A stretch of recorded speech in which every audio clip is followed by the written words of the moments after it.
नाज़रीन असीं इन वक्त खैरपुर के डिस्ट्रिक्ट इंफॉर्मेशन ऑफिस में मौजूद आहियूं। हीअ जेका इमारत है तकरीबन जेको आहे सो तबाह थी वई आहे। इन छतियूं तबाह थी वयूं आहिनि। इंतज़ामी नालीअ जे करे हिन जेको कारो वहिंवार आहे उहो मुकमल तौर ख़त्म आहे। अचो त उन हवाले सां हिते जेके सहाफ़ी आहिनि या ॿियो आहिनि उन सां ॻाल्हि ॿोल कयूं। छा पिया ॿुधाईंदो हलां त इंफॉर्मेशन खाते ऐं सहाफ़ियुनि जो पाण में वॾो तालुक़ु आहे। ऐं जेको सहाफ़ी ऐं गवर्नमेंट जो जेको पैगाम हूंदो आहे, गवर्नमेंट जो पैगाम सहाफ़ियुनि ताईं पुॼाइण में किरदारु अदा कंदी आहे इंफॉर्मेशन। ऐं पोइ बाद में वरी उहे सहाफ़ी साॻियो ई गवर्नमेंट जो पैगाम पहुचाईंदा आहिनि जेको आहे सो आम माण्हुनि ताईं। हाणे अॻु में ई तव्हां ॾिसो त इंफॉर्मेशन डिपार्टमेंट सहाफ़ियुनि खे सहूलियतूं ॾियण में मुकमिल नाकाम आहे।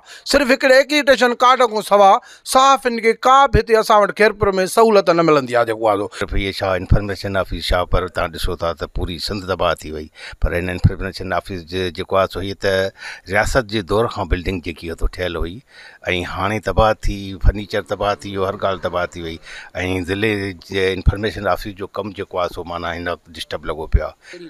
परेशानियूं तमामु घणियूं परेशानियूं बरसातनि सबबु किरी तबाह थी वियो, फर्नीचर भी तबाह थी वियो ऐं जेको रिकॉर्ड उहो बि तबाह थी वियो, मुकमल किरी पई आहे। ऐं जेको आहे ॿ महीना थी विया आहिनि, छतियूं ख़तमु थी वियूं, छतियूं किरी पियूं ऐं जेको सामान बि उन तबाह थी वियो, जेको मुकमल हुयो रिकॉर्ड बि ख़तमु थी वियो। ॿाहिरि वेही रोड ते वेही ॿाहिरि जेको आहे रस्ते ते वेही ठाहिनि था, जेको आहे तमामु घणो डिस्टर्ब थिए। कैमरामैन आफ्ताब अल सां गॾु ख़ादिम जुड़िजो, KTN न्यूज़ खैरपुर मीरस।